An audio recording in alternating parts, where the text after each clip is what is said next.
Asbury Park was founded 150 years ago to give Americans what they wanted.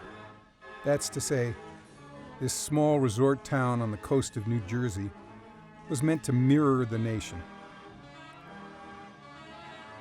Founder James Bradley designed the city to attract the white middle class. Writer and native son Stephen Crane called the place sober. Families would come for a couple of months in summer, stay in the big hotels, bathe in the surf, enjoy the amusements along the boardwalk. Bradley claimed he never made any money off the beachfront.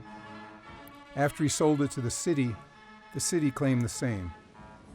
It would proclaim each 4th of July the biggest yet, with fairs and parades and live bands, but the fun rarely turned into profit. Asbury began to spiral downward during the Great Depression, deep in debt from the cost of massive shorefront building. Post-World War II, the highways and automobile culture changed the city.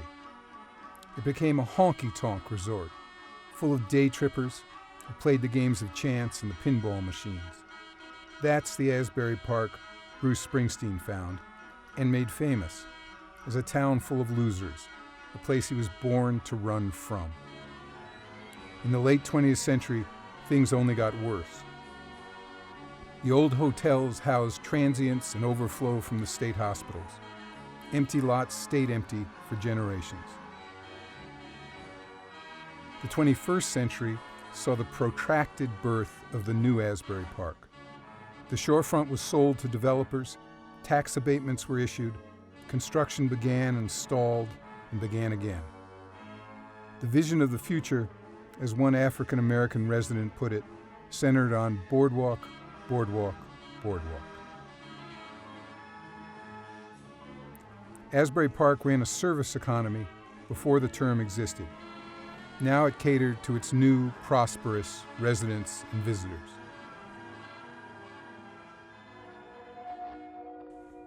Meanwhile, Main Street remained a dividing line.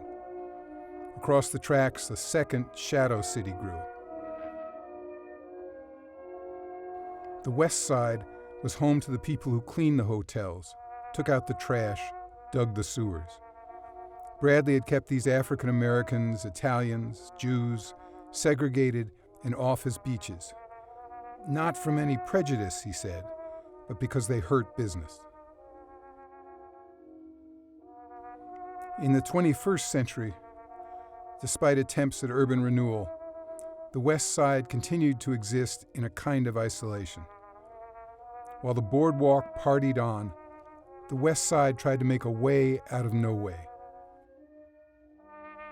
Today, despite the new construction, Asbury Park has one of the highest poverty rates in the nation. If the mile-square city still mirrors the country, it's a country divided and unequal, and a history worth learning from.